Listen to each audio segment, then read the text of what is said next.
Assalamualaikum everybody, welcome back to my YouTube channel.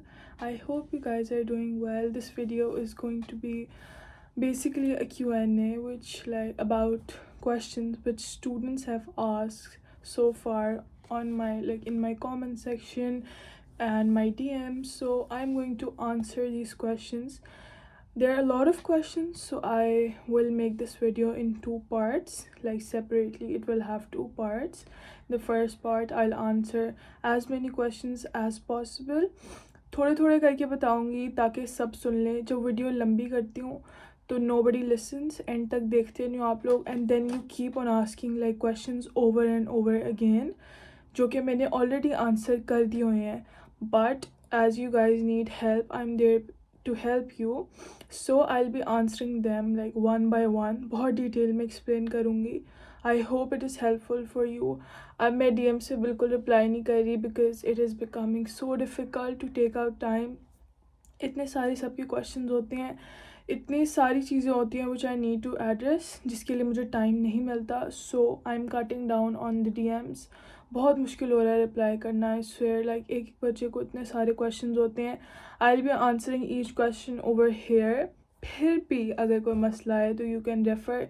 Please please please इतने लंबे लंबे paragraphs मत भेजा करो. It takes so much time. Points में मुझसे पूछ लो कि मुझे ये क्वेश्चन है.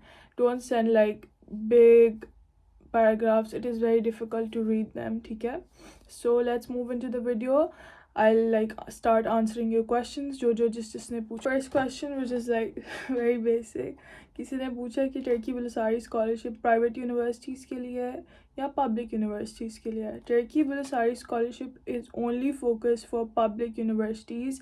प्राइवेट यूनिवर्सिटीज़ का इससे कोई काम नहीं है. अगर आप टर्की बुलसारी स्कॉलरशिप के लिए अप्लाई कर रहे हैं, so you will get enrolled into public universities, not private universities. ठीक है. Then there were a lot of questions about the entrance exam, which is the YOSH exam. जो YOSH exam होता है, I'll make it very very very clear. जिन बच्चों को scholarship मिल जाती है, ठीक है, they are not required to enroll into YOSH. उनको YOSH exam नहीं देना. जो बच्चे पब्लिक यूनिवर्सिटीज़ में सेपरेटली अप्लाई कर रहे हैं without scholarship to only get admissions, ठीक है, to get enrolment without scholarship, उन बच्चों ने योश एग्ज़ाम देना होता है. और वो योश एग्ज़ाम जो होता है उसकी जो डेडलाइन होती है, इट इज़ कंडक्टेड ईयरली इन अप्रैल. अगर आप उसे पास नहीं करते फिर आपको नेक्स्ट ईयर दोबारा से देना पड़ता है इन अप्रैल. ठीक है. For YOS exam I will be linking a website either in my Instagram or I'll be linking it in the comment section. वहाँ से आप लोग जाके सारी डिटेल्स अबाउट द योश एग्ज़ाम देख सकते हो. योश एग्ज़ाम आपने नहीं देना अगर आप स्कॉलरशिप स्टूडेंट हो. अगर आप स्कॉलरशिप आपकी एक्सेप्ट हो चुकी है, अगर आपने सेपरेटली अप्लाई नहीं किया पब्लिक यूनिवर्सिटीज़ में, ठीक है, आपने सिर्फ टर्की बुलसारी स्कॉलरशिप के लिए अप्लाई किया है, then you don't have to appear for the YOS exam. I have made it very clear. अगर आप जा रहे हो पब्लिक यूनिवर्सिटी में with your Burslari scholarship, no YOSH exam is required. I've been getting a lot of questions about the language. So language मैं आपको बता देती हूँ. आप टर्किश आपको सीखनी पड़ती है फॉर द फर्स्ट ईयर. अगर आप PhD स्टूडेंट हो, अगर आप मास्टर स्टूडेंट्स हो, अगर आप बैचलर स्टूडेंट हो, you have to learn the language. It is compulsory for the first year. पहला साल आपको वो सिर्फ लैंग्वेज ही सिखाते हैं. जब आप लैंग्वेज सीख लेते हो, जब आपको लैंग्वेज का सर्टिफिकेट मिल जाता है, देन यू मूव ऑन अपना सारा बैचलर्स या मास्टर्स या जो भी आप PhD कर रहे हो वो आप उसके बाद स्टार्ट करते हो. सो बेसिकली अगर आपका बैचलर्स 4 साल का है तो वो 5 साल का बन जाता है, क्योंकि first year is for language and then 4 years आप अपनी सारा बैचलर्स कंप्लीट करते हो. ठीक है. फॉर द इंटरव्यू, अगर आपका टर्की बुलसारी स्कॉलरशिप वाले इंटरव्यू ले रहे हैं, it will be in English. आपका टर्किश में वो क्यों लेंगे जब आपको टर्किश नहीं आती. It would be in English. बहुत बेसिक सा इंटरव्यू होता है.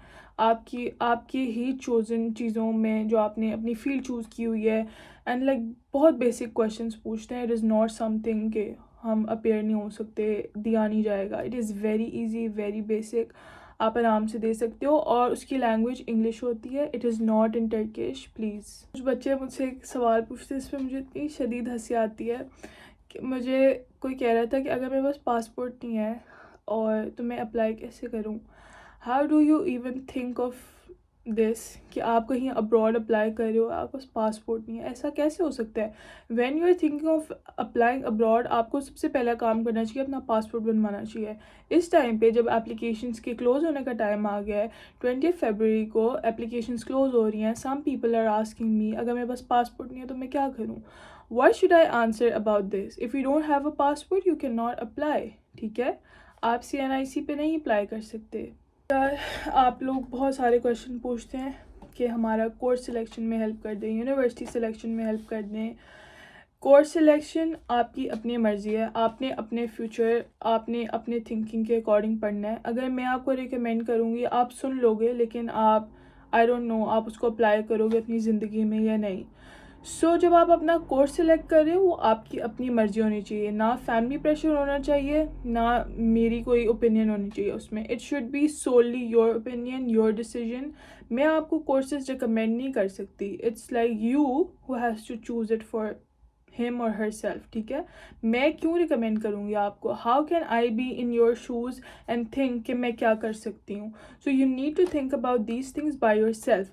ऐसे ही जब आप मुझसे यूनिवर्सिटी सिलेक्शन का पूछते हो तो I am in a private university. ठीक है, मैं पब्लिक यूनिवर्सिटीज़ को, सारी public universities are equally good, मैं किसी एक को दूसरे के ऊपर प्रायोरिटाइज नहीं कर सकती। ठीक है, और मैं नहीं जानती कि कौन सा कोर्स किस यूनिवर्सिटी में जो है सबसे ज़्यादा अच्छा पढ़ाया जाता है। You need to do your research about these things by yourself. मैं आपको रिकमेंडेशन नहीं दे सकती। मैं तो ऐसे I know like thousands of universities, like public universities, मुझे सबके नाम आते हैं। मैं आपको कोई भी बता दूँ, चलो आप इस्तांबुल टेक्निकल यूनिवर्सिटी में चल जाओ, आप इस्तांबुल यूनिवर्सिटी में चल जाओ, आप अनकरा यूनिवर्सिटी में चले जाओ, आप मीमार सिनान में एडमिशन ले लो। ऐसे तो मैं आपको कुछ भी रिकमेंड कर सकती हूँ। सो आपने जो अपनी ये वाली चीज़ों की रिसर्च है ये खुद करनी है। आई can not recommend this for you guys. आप खुद अपना प्रोग्राम और उसकी अच्छी उसकी बेस पे वो प्रोग्राम किस यूनिवर्सिटी में बेस्ट ऑफर होता है, विच इज़ आप जब अपना प्रोग्राम सिलेक्ट करते हो वहाँ यूनिवर्सिटी शो भी हो रही होती हैं, आप उसमें से चूज़ कर लो कि which one is the best. उसकी रैंकिंग देखो, उसकी एक्रेडिटेशंस देखो, उसके बाद उसकी फैकल्टी देखो। So this is how you can choose your university best instead of asking me कि मैं आपके लिए चूज़ करूँ। मुझे हर प्रोग्राम के बारे में आइडिया नहीं हो सकता। So you need to choose it by yourself. I cannot recommend university. So many people are asking for a draft for the letter of intent. मेरे पास draft पड़ा हुआ है, ठीक है।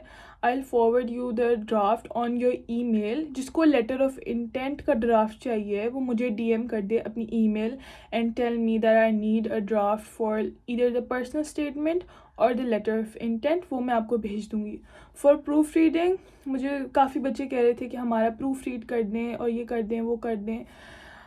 आप अपने आप को मुझसे बेहतर जानते हो, आप जानते हो कि आपकी जो है इंग्लिश स्किल्स कैसी हैं, आपका क्या एक्सपीरियंस रहा है, आपकी आप सारी चीज़ें अपने बारे में आपको पता है। आई डोंट नो, ठीक है। I in standing in somebody shoes I can not read your letter of intent और मैं बता सकती हूँ ये कैसा है।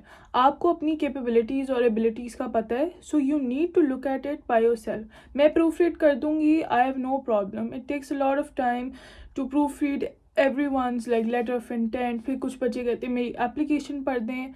It is so much, it takes so much time. मेरी अपनी पर्सनल लाइफ है, ठीक है। Other than I decide to help you, ठीक है, मैं हेल्प करूँगी, लेकिन इतना भी आउट गो नहीं कर सकती मैं अपने आप को। I try to answer everybody's questions. बहुत मुश्किल हो जाता है, आई स्वेयर बहुत मुश्किल हो जाता है। एक एक बच्चे के इतने सारे सवाल होते हैं एंड कुछ बच्चे तो इतने स्टूपिड क्वेश्चंस करते हैं कि मेरे पास जवाब ही नहीं होता कुछ चीज़ों का। तो if you need a draft, मैं आपको ड्राफ्ट ईमेल कर दूँगी, मुझे कोई प्रॉब्लम नहीं है उसमें। अगर आपको प्रूफ रीड कराना है तो आई वुड से किसी प्रोफेशनल से करवाओ, ठीक है। मैं खुद एक बैचलर स्टूडेंट हूँ। मैं कैसे एक मास्टर्स के बच्चे को बता सकती हूँ कि तुम्हारे लेटर ऑफ इंटेंट में ये कमी है, जब मैंने खुद कभी वो नहीं लिखा हुआ। So you need to think wisely about things. हर चीज़ मैं प्रूफ रीड करके या मैं आपको बताऊँगी तो वो सही नहीं हो सकती, ठीक है। You need to do some research अपने बिहाफ पे भी, ठीक है। हर चीज़ आपको हाथ में प्लेट में रख के नहीं मिलती, ठीक है. You need to do some research about these. एक बच्चे ने बहुत अच्छा क्वेश्चन पूछा था which I would like to appreciate. उसने मुझे पूछा था कि how to select best unis. Best unis आप कैसे सिलेक्ट कर सकते हो. कोई 4-5 पॉइंट्स होते हैं which you need to keep in your mind. Accreditation, ठीक है, वेरी इंपॉर्टेंट, कि आपके उसका रैंकिंग क्या है, बेसिकली जो आप कोर्स सेलेक्ट कर रहे हो उसकी क्या वैल्यू है एंड ऑल दोज थिंग्स. इसके लिए एक वेबसाइट होती है विच इज़ YOK योग. वहाँ आप चेक कर सकते हो टर्किश यूनिवर्सिटीज़ की rankings and all those things. अपनी यूनिवर्सिटी की रैंकिंग सेलेक्ट करो, उसका ग्रेजुएशन रेट देखो, देन सी द फैकल्टी. उसके बाद और भी काफ़ी सारी चीज़ें होती है, उसका प्रोग्राम देखो कैसे हैं सारी चीज़ें. So these things you need to keep in your mind when you are selecting your university, कि आपकी कोर्स की वहाँ क्या इंपॉर्टेंट है, उस यूनिवर्सिटी की क्या रैंकिंग है, वो उसकी डिग्री कहाँ कहाँ एक्सेप्ट होती है, is it accepted worldwide, European countries में एक्सेप्ट होती है. So these things should be kept into consideration. और सबसे पहले फैकल्टी बहुत अच्छी होनी चाहिए. फैकल्टी प्रोफेसर्स अच्छे हैं या नहीं है. These things should be kept into consideration when you're selecting your unis. And some people are asking about monthly expenses. Monthly expenses for me are completely different.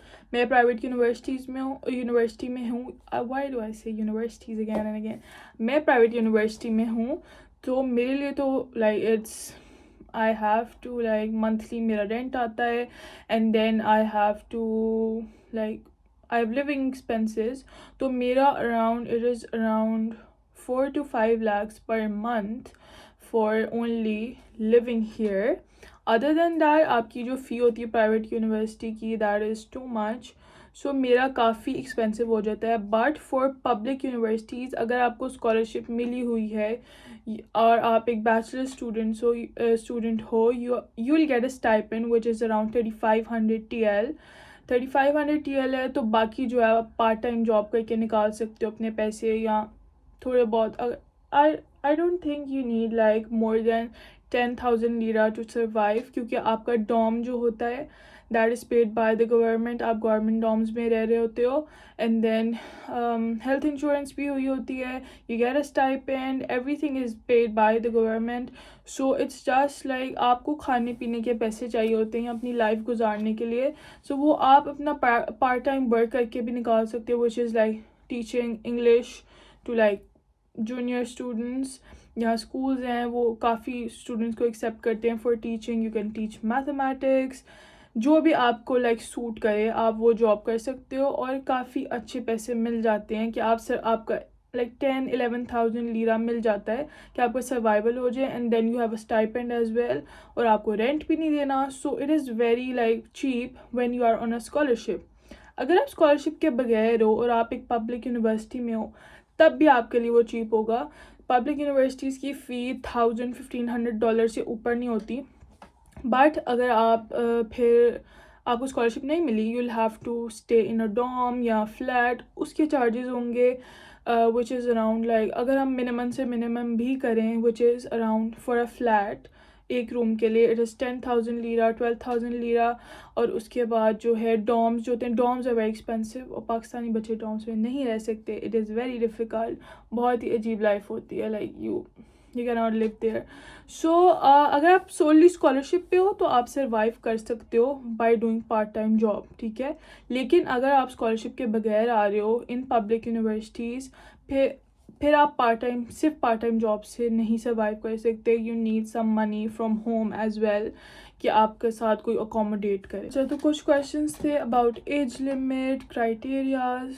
मेरी बात सुनो, मैं आप लोगों को इतनी दफ़ा बताया मैंने, when you are opening the website, Turkey Burslari scholarship की वेबसाइट, वहाँ क्राइटेरियाज, वहाँ एलिजिबिलिटी का सारा criteria, everything is listed.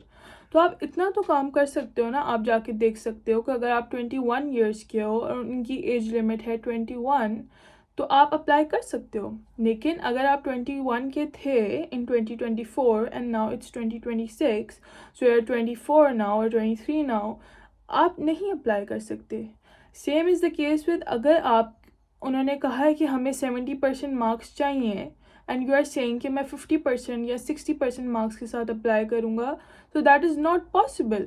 Eight the first glance ही आपकी एप्लीकेशन रिजेक्ट हो जाएगी और एप्लीकेशन करने का ही कोई फ़ायदा नहीं है when it is going to be rejected, क्योंकि उन्होंने तो अपने क्राइटेरियाज आपको बता दिए अपने वेबसाइट पे. अगर आप फिर भी ज़िद में आके और फोर्सफुली आप कह रहे हो कि मैं 50% पे या 60% पे लाइक अपने स्कोर पे अप्लाई कर दूँ, so that is not possible. You are making a fool out of yourself. अपना टाइम ज़ाया कर रहे हो आप लोग. You should look into some other options, ठीक है, क्योंकि स्कॉलरशिप बहुत कंपेटिटिव होती है. बहुत thousands of students are applying worldwide, ठीक है. तो वो आपको, अगर आपके 50% मार्क्स हैं और एक बच्चे के 80% मार्क्स हैं, आपको लगता है कि वो आपको प्रेफर करेंगे या 80% वाले को प्रेफर करेंगे, जिसका एकेडमिक रिकॉर्ड इतना अच्छा है, जिसकी प्रोफाइल इतनी अच्छी है, जिसका सोशल वर्क इतना अच्छा है. What do you think? आपको प्रेफर करेंगे, उसको प्रेफर करेंगे. So you need to think some things wisely. आप हर चीज़ पे ये नहीं कर सकते कि मैं कर दूँ और ये कर लूँ. आप वेबसाइट पे जाओ, वेबसाइट पे हर चीज़ इतनी क्लियरली लिस्टेड है. लाइक अगर आप कोई अनपढ़ भी हो ना, तो आपको समझ आ जाएगी कि मैंने लाइक क्या क्या करना है और क्या देखना है. Eligibility criteria, some people are so wise they telling me हमने एज भी देख ली, हमने सारी चीज़ें कर ली हैं, हमें सिर्फ ये प्रूफ रीड कर दें. उनके लिए ठीक है, मैं प्रूफ रीड कर दूँगी, ठीक है. Some people are on the other hand so annoying, I swear. Like वो कहते हैं कि हमारा 50% मार्क्स है, लेकिन आप हमें यूनिवर्सिटी बताएं अच्छे से अच्छी जहाँ हम पढ़ सकते हैं, जहाँ हमें 100% स्कॉलरशिप मिल सकती है और हमारा ये भी हो सकता है, वो भी हो सकता है. Like how should I do that? मैं कैसे करूँ, मुझे बता दो ये बात. I swear this is so funny. Like कभी कभी मुझे वो भी होता है कि क्या इसका जवाब दूँ. Literally some people just waste my time and then I don't feel like replying to anyone. So please avoid such kind of questions which are like so useless, which are not to be answered, क्योंकि उन बच्चों का chance चले जाता है जिन्होंने like literally genuinely सही वाला सवाल पूछा होता है. and I like tend to ignore everybody then कि ऐसे सवाल आ रहे हैं तो मैं ना ही अप्लाई करूँ तो अच्छा है. इस वीडियो का एक और पार्ट होगा, ठीक है, पार्ट 2, जिसमें बाकी सारे जितने भी क्वेश्चंस हैं, there are around 25 questions left which I have to answer. So it would be very long अगर मैं इस वीडियो को प्रोलॉन्ग करती हूँ. बच्चे देखते नहीं हैं और फिर they like tend to ask the same questions again and again. तो मैं इस वीडियो को यहीं पर एंड कर रही हूँ. I hope it was helpful. आपके जो क्वेश्चंस थे वो आंसर हो गए हैं and it is very clear. अगर अभी भी नहीं हुए, you can DM me. I am there to help you. और प्लीज़ ज़्यादा सारे मैसेजेस मत क्या करो. Make bullet points and don't like send like long paragraphs that is impossible to read. Other than that, I would like to tell you guys that other than that, I hope you liked the video. I hope it was informative. I hope it was helpful for you guys. आपके जितने भी questions थे वो answer हो गए हैं. I hope to see you guys in the next video, inshallah. Until then, don't forget to like, comment, share and subscribe to my channel. I'll see you guys in the next vlog. Allah Hafiz.